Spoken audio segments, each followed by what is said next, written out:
from the youth fund. This is how you get and take advantage of the women fund.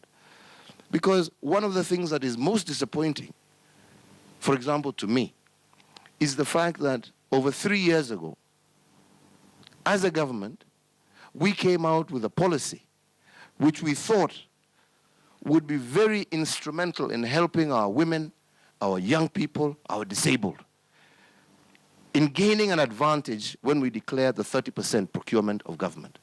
Now, when we sit back and we calculate that we're not even at 10%, we're not even at 10%. And every time we sit, we're pushing our ministry. But a lot of it is because there is no information out there. Larry, help us, my friend. Get that information out there, then criticize us. Because this is what is more important. Right. Their story is more important. Get their story out first, and then you can say how useless I am as a president. Then I have no problem with it, right?